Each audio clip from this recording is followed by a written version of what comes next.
Hello dear friends, this is Bob Hatton. This is the Encourager.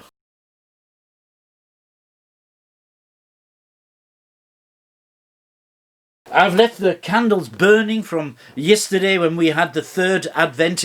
In Germany, we have these things, these Advent wreaths where we have 4 candles, and on every Advent Sunday we light another candle just to remind us that the light of the world is coming. Jesus is coming. If I get time, I'll explain a little bit more about this wreath, because it was started in a children's home in Hamburg about 150 years ago. But that's another story. We're talking about when the time was fulfilled, God sent his son. God, he'd already fulfilled everything for Israel 400 years previous to Luke chapter 2. Everything was ready and waiting for the Messiah to come. And he could have come if God didn't have a plan also with the Gentile nations. God was getting them ready. And we saw that Augustus became the emperor, and he made peace. He finished all wars. He was called then the Pontifex Maximus, the great priest, the Prince of Peace, which was actually a title that Jesus would take for himself. Augustus, he started what was called the Pax Romana, the peace of Rome. There was peace in the world. They'd not had peace for 500 years, and Augustus, he brought this peace, not just the peace of Rome, but also the Pax Romana, but also the Lex Romana, which means the law of Rome. And Roman law was to be followed in the Roman Empire of that time.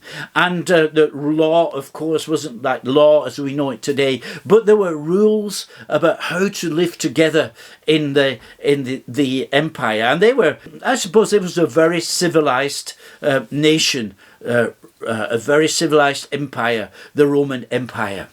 So politically, it was one empire made up with very many different nations, but Rome was ruling. And also in the social level, it was one empire. And to make sure that everything ran properly, they had a very strong army, and to make sure that this army could move from A to B very quickly, the transport ways, the ways of communication were very sophisticated, and Rome built roads all over the empire, connecting every little part of the Roman Empire. All roads lead to Rome is a saying that we have, but at that time it wasn't just a saying. It was true. All the roads that the people had, they went to Rome. They found the way to Rome. But the roads were there for military transport, but also for the economic reasons, and also for reasons of trade, to bring prosperity to the Roman capital. So politically and socially, this empire was one.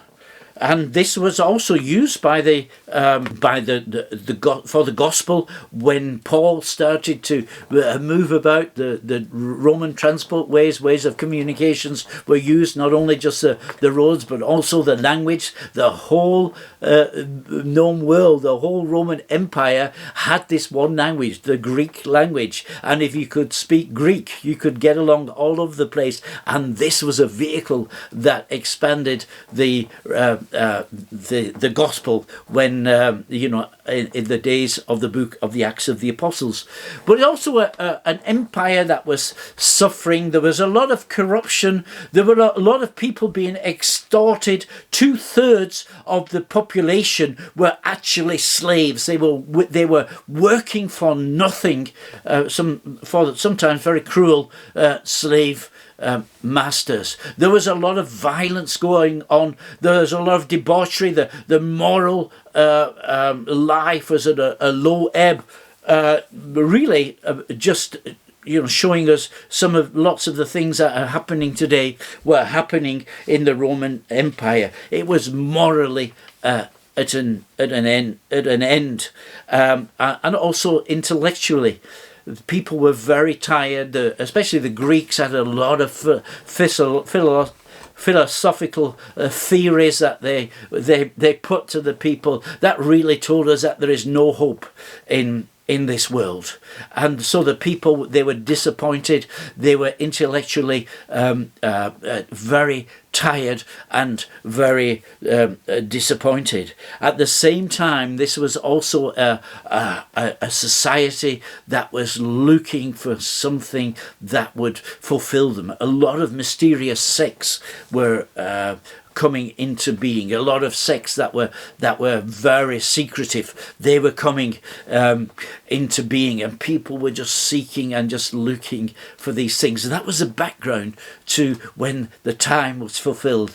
God is finishing his plan now for the Gentile world. He's finished it for Israel. He's finished it now for the Gentiles. And when the time was fulfilled, God sent his son to be born of a woman. And God had got things ready in Israel. He'd found a young lady, really just a girl. Mary was very young. Some people say she was only 13, maybe 14 or 15 or 16 years old. But she was very, very young. But she said, I'm ready to serve the Lord. Let it be done according to my word. And then he'd also found Joseph, who was a very noble guy. They were very poor, a poor couple. But Joseph was a noble guy. And he was prepared to be together with Mary, to bring up this child, to be the stepfather or the foster father of Jesus. He agreed to this plan. And so when the time was fulfilled, God sent his son. Oh, but wait a minute, there's just one problem. God, he made up his mind that this child was going to be born in Bethlehem. He told us that in the Old Testament, in the book of Micah. He said he's going to be born in Bethlehem. There's only one problem. Mary and Joseph, they were living in Nazareth, about 100 kilometers away, 80 miles away, but God's got that under control as well. And we're going to see that tomorrow. So God bless you. Have a good day. And be happy.